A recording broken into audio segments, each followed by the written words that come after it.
mentioned T4T, right? It's T4T. Describe that for a bit, because God's really using that in pretty amazing ways too, isn't he? Yeah, T for T stands for Training for Trainers, and it's just a evangelism, discipleship, church planning, leadership development um, initiative that was begun in the Pearl River Delta of China. That's the area around Hong Kong, Macau, up to Canton, China, and Shenzhen. There's about 16 cities. It's the largest urban concentration on earth, about 64 million people crammed into about 14, 15, 16 cities that have all grown together. And one of our missionaries there said, how in the world can we reach so many people that are streaming in the tens of millions into this area? And instead of just doing evangelism or just doing discipleship or just doing church planning, God graced Ying Kai is his name, Ying and Grace Kai. His wife's name is Grace. He blessed them with some insights that led to an evangelism, discipleship, church formation, leadership development initiative that he wove together and called it T for T, Training for Trainers. In about 10 years' time, we saw over 1 million. In fact, it was about 1.5 million baptisms took place in that area. We'd never seen anything like this. In fact, you can go on the International Mission Board's website. They've got their history log. They said, of all the missionaries who have served over 175 years of history with the International Mission Board, no one has had as prolific a ministry as this 10-year period when Ying and Grace Kai were working with using T for T. T for T has since been written up first by Steve Smith. The late Steve Smith wrote a book called T for T, A Discipleship Re-Revolution.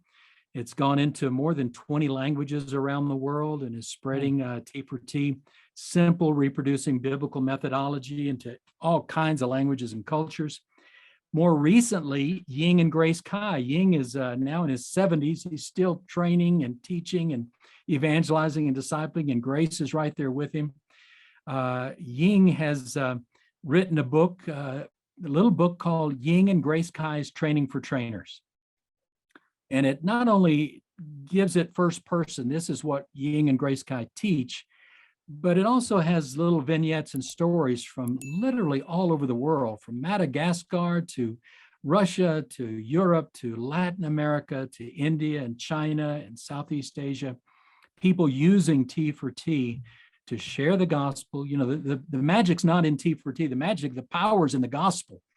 But what T for T does is it provides a simple reproducing vehicle for sharing the gospel, for immediately discipling new believers to make a list of 5 people in their family, their friends network who are lost, and then helps train them in how they can tell their story, what my life was like before Jesus, how I met Jesus, my life since Jesus, and then share the gospel with them, the New Testament gospel.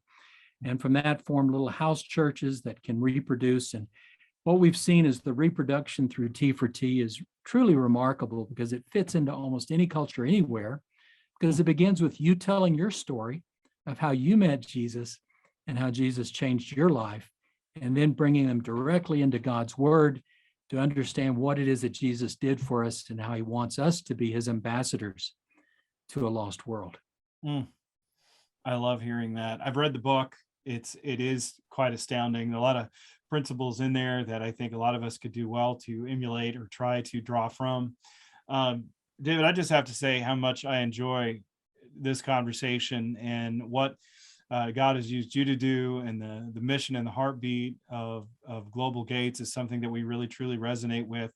How can people get involved with Global Gates, and how can we pray for you? Yeah, I would invite people to come visit our website. We've got a pretty robust website, globalgates.info, globalgates.info. And you'll see on there resources, videos, you'll see connections to other links and ways they can get involved, ways they can contribute to the work of Global Gates. Also that website, upgnorthamerica.com. If they want to see, where these unreached people groups are here in North America, that's a great website developed by Chris Clayman and his colleagues across the evangelical world, and it gives you some good resources for engaging the ends of the earth that God has brought through our global gateway cities. In praying for me and for my family, just pray that I'm getting old. You can see that. I'm not sure your listeners will know that unless they can detect it in my voice. Pray that I will finish well and finish faithfully. This Mother's Day is coming up. I've been in touch with my 90-year-old mother, and she's in probably her final year of life. She's breaking down, but throughout her life, she's been faithful in loving the lost, loving unreached people groups, rejoicing at seeing them come into Christ's kingdom and new life in Christ. And I would just pray that however many years God has for me, that I will continue to walk humbly with him and see him live out his purposes in my life and in the life of my family. That's good. That's something we can pray for. David, I want to thank you for coming on the show. It's really been a delight. Thank you, brother. It's great to get to know you. God bless you and your listeners.